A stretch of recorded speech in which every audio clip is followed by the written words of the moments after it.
Bonjour tout le monde. Donc Myrène Pédon-Antaïa, je suis salariée à l'ADA Nouvelle-Aquitaine.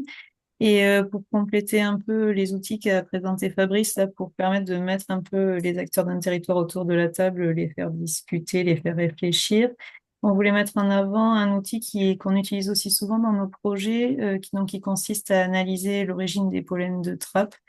Donc ça, c'est un outil qui est utilisé pour acquérir de la référence sur quelles sont les fleurs réellement butinées sur un territoire et qui est aussi très utile pour nourrir les échanges.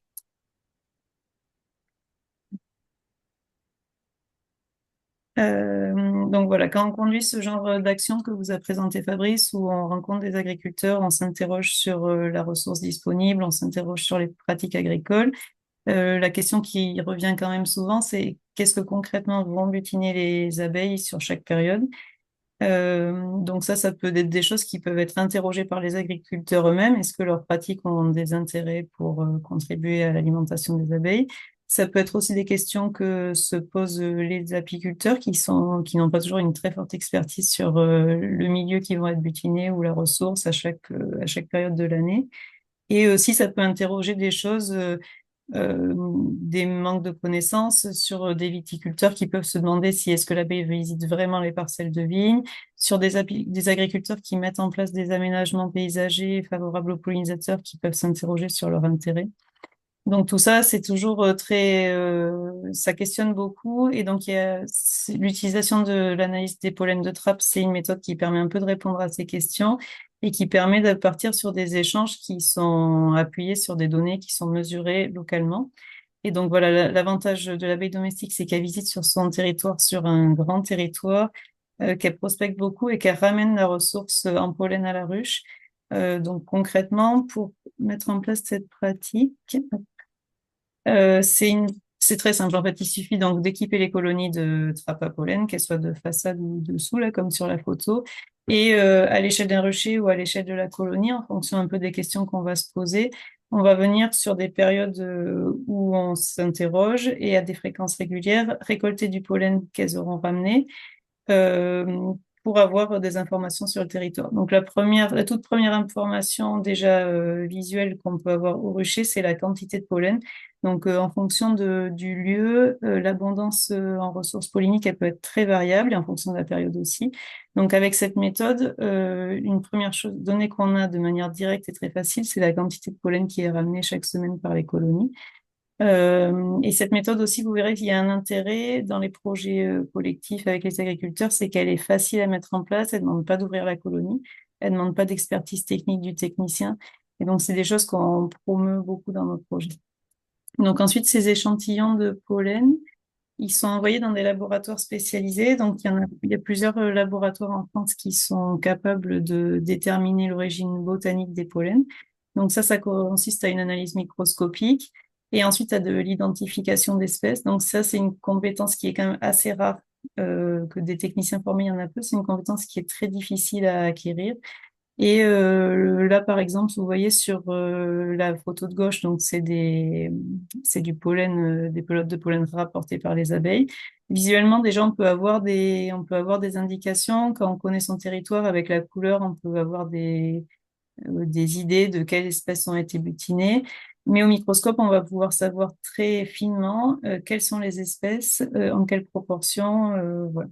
Donc là, sur la photo, par exemple, vous voyez un gros pollen de maïs, un pollen de tournesol et un pollen de sarrasin. Mais donc voilà, ça c'est quand même une expertise très forte, cette analyse pollinique. C'est pour ça qu'elle est faite par des laboratoires spécialisés, parce que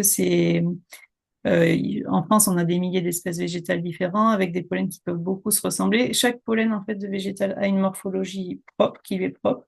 C'est pour ça qu'on peut retrouver l'origine botanique d'un pollen. Mais c'est pas si simple parce que vous voyez, pour des novices comme nous, tous se ressemblent fortement et ensuite, il faut que le technicien sache les discriminer. Et c'est ce qui fait aussi que parfois, c'est une des limites de ce système, c'est qu'on ne peut pas toujours avoir, ou même rarement avoir une identification à l'espèce, mais on va être plutôt sur des familles végétales. Mais même si c'est une limite, de pas avoir précisément les espèces botaniques, mais plutôt les genres ou les familles, ça informe quand même fortement dans nos projets du fait qu'on va, avec ces résultats d'analyse, savoir un peu si l'abeille va plutôt sur les parcelles cultivées Et donc, est-ce qu'il y a une interaction aussi avec les pratiques agricoles? Est-ce qu'elle utilise plutôt la ressource des milieux naturels, la ressource des bordures, des sous-bois, ou est-ce qu'elle se concentre plus sur les espaces boisés, sur les... Et tout ça, en fait, avoir ces informations sur son territoire, ça va venir un peu nourrir les échanges, orienter les questions. Hop. Donc là, c'était pour vous montrer un exemple de résultat que ces analyses polyniques peuvent donner. Donc sur ce graphique, ce que vous voyez, donc c'est chaque bâton, c'est une semaine de récolte de pollen pour l'abeille. Donc là, c'est un suivi qui a été fait entre le mois de mars et le mois d'avril, donc sur un rucher en zone plutôt polyculture.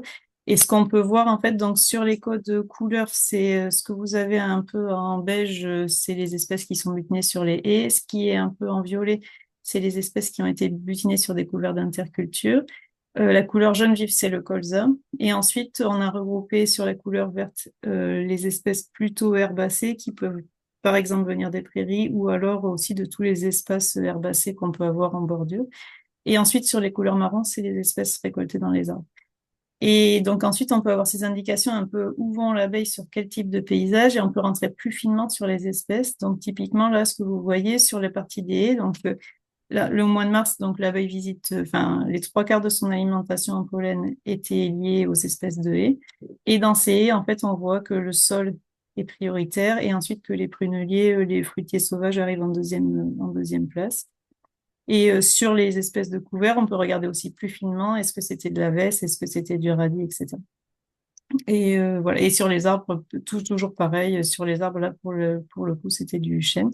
Et donc ça donne en fait une image de qu'est-ce que va chercher l'abeille, où elle est sur le territoire et quelles sont les ressources qui l'intéressent, quelles sont les ressources qui sont disponibles et aussi quelles sont leurs abondances, quelles sont leurs abondances. Donc, utiliser ce type d'outils, ça a des intérêts multiples. Donc, déjà, ça a des intérêts pour l'apiculteur lui-même, parce qu'en fait, pour choisir son emplacement, savoir plus précisément quelles sont les ressources d'intérêt, ça peut un peu aiguiller sur le cas qu'on a présenté juste avant, quand on voit que voilà, au mois de mars, presque les trois quarts de l'alimentation proviennent des haies. C'est sûr que ça fait quand même réfléchir à trouver des emplacements qui sont plus bocagés, où les haies sont plus denses. Et après, pareil pour un peu tout le reste. Il y a des choses qui sont intuitives comme le colza, mais tout ne l'est pas toujours. Il y a des choses qui sont assez surprenantes. Voilà. Oui, pardon. Aussi, donc, pour l'apiculteur, ça peut conforter un peu. Donc, la santé des colonies sont très liées à la disponibilité des pollens et à leur diversité et à leur quantité.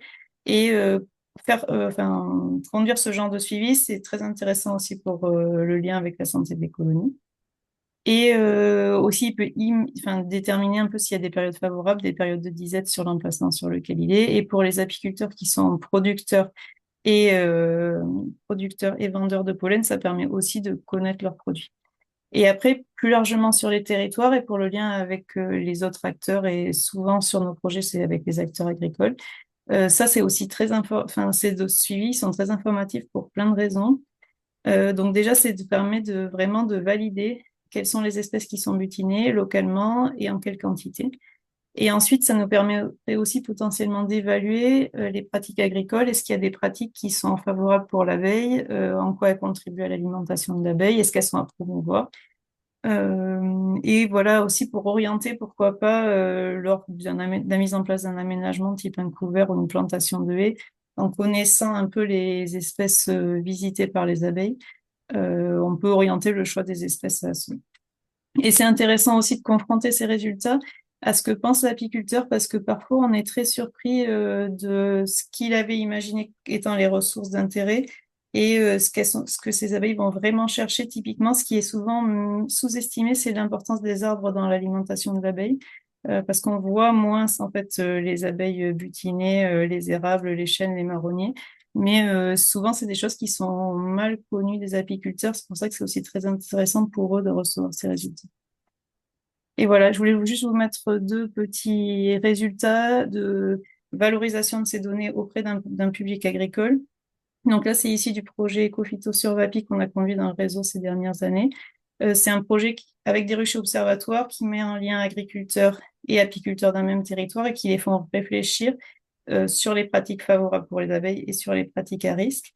Et donc ça, c'est un livrable, voilà, une plaquette distribuée aux agriculteurs dont les données sont issues de ces ruches observatoires sur lesquels on conduit des analyses de pollen et qui permet en fait de voir plein de choses et aussi d'encourager les bonnes pratiques.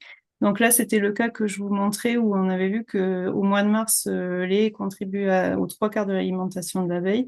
Et ça, c'est des données très très intéressantes pour continuer à promouvoir, enfin à valoriser les agriculteurs qui conduisent déjà des pratiques favorables à l'abeille et à promouvoir ces pratiques. Avec aussi, voilà, comme vous voyez là, des choses sur l'intérêt des couverts fleuris, sur l'intérêt de la diversité pollinique qui est permise grâce aux bordures non traitées, qui est permise grâce au maintien des prairies, etc. Et aussi au maintien des...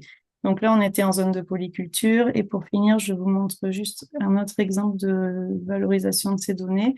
Donc là, c'est en plaine céréalière. La question, c'était plutôt sur l'intérêt des implantations de jachères fleuries pour les abeilles sur une période plutôt de disette où les cultures printanières ont fini de fleurir et les cultures d'été n'ont pas commencé à fleurir. Et là aussi, en fait, ça a vraiment beaucoup, ces suivis de pollen, ça a vraiment beaucoup informé les apiculteurs et les agriculteurs du territoire avec des choses très intéressantes et qui permettent de caractériser plus finement son territoire et aussi d'orienter vraiment des bonnes pratiques avec des espaces où les haies sont assez rares. On voit quand même que 30% du pollen est récolté sur les haies à cette période, plutôt sur les aubépines, les cornouillers, les troènes. Et pareil, voilà, des choses à promouvoir pour que la diversité pollinique, elle est quand même permise grâce à ces jachères, grâce à ces bords de champs non traités. Et tout ça, ça confirme des choses qu'on sait déjà sur les bonnes pratiques agricoles, mais ça permet localement à un agriculteur de voir l'intérêt de ces pratiques. Voilà. Et donc, je vois que mon temps est terminé, mais du coup, c'était pour vous dire que ça, c'est des choses qu'on vous encourage à mettre en place dans les projets, parce que c'est des suivis qui sont assez faciles à faire et qui sont quand même très informatifs pour tous. Et ensuite, pour une dernière vision un peu plus globale, tous ces projets qu'on conduit avec des suivis de pollen depuis ces 10 dernières années, ils sont centralisés par l'ITSAP. Et ça nous permet aussi un suivi plus large sur l'intérêt de enfin, la disponibilité de la ressource pour l'abeille et peut-être à terme aussi voir un peu des évolutions sur cette ressource en fonction du territoire.